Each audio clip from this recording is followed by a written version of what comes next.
Hi beauties, today our vlog topic is on Botox, wonder injection or toxic bacteria. I get a lot of questions about Botox, you guys. A lot of people want to know my opinion on it, so I want to talk about it today. And I'm sure you know a lot of people that do Botox. It is super common.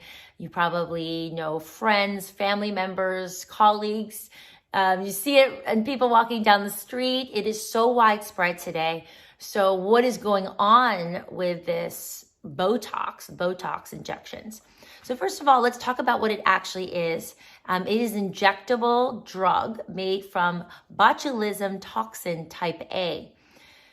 And so this is a type of toxin. It's the same type of bacteria that's a little bit creepy that causes serious food poisoning called botulism. But Botox injections are not ingested.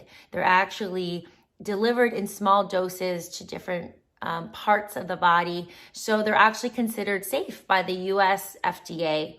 And besides skin issues, anti-aging issues, Botox is actually used for some other health issues, which is really interesting, which we'll get into in a moment, such as migraines and overactive bladders.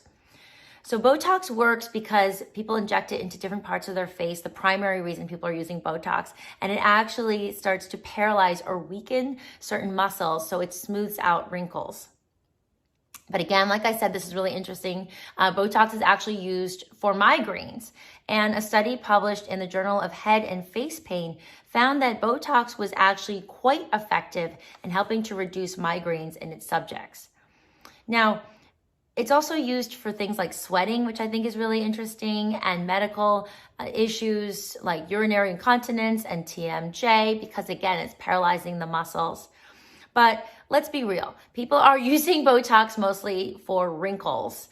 And in a 2018 study published in the Journal of the American Academy of Dermatology, we found that cosmetic injections were giving people, again in this study, a psychological sense of well-being and increased their confidence, with patients claiming that Botox boosted their mental and emotional well-being and improved their social life. And patients also found that they were speedy, minimally invasive, and cost-effective compared to other procedures. So in our community, beauties, we do not want to demonize anything. I think what's right for one person may not be right for another person, just like some of us are fully plant-based, some of us are largely plant-based, some of us have friends and family members that are, full carnivore and eat very little plant foods. And we don't want to be divisive here. My take is if something makes somebody feel great and they have more confidence from it, I don't necessarily demonize it.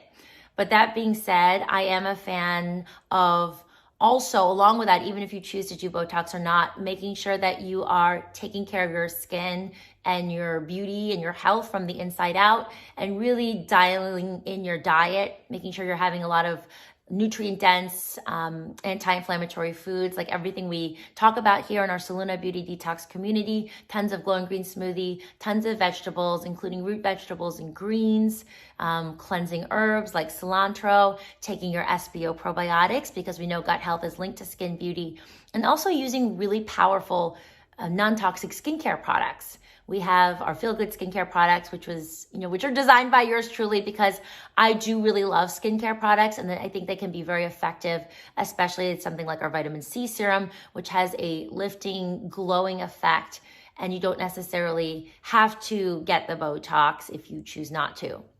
Now, another aspect of this is I find more and more girls getting Botox preventatively in their early 20s even, and we don't know the long-term effects of Botox. It was just released in 2002. So for me, I wouldn't get Botox preventatively. I'm not in my early 20s anymore, but that's not necessarily something I would recommend. Again, I'm all for, people feeling good about themselves, but to me, the whole preventative Botox thing by young girls is something that, I just think, take care of yourself, take care of your diet, and you don't necessarily need to get Botox at that age.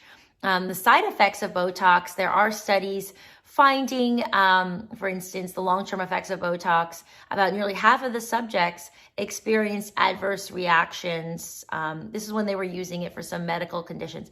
But a lot of them found, and I'll link to this so you can read the study for yourself, half of the subjects found adverse reactions like breathing problems, slurred speech, and trouble swallowing.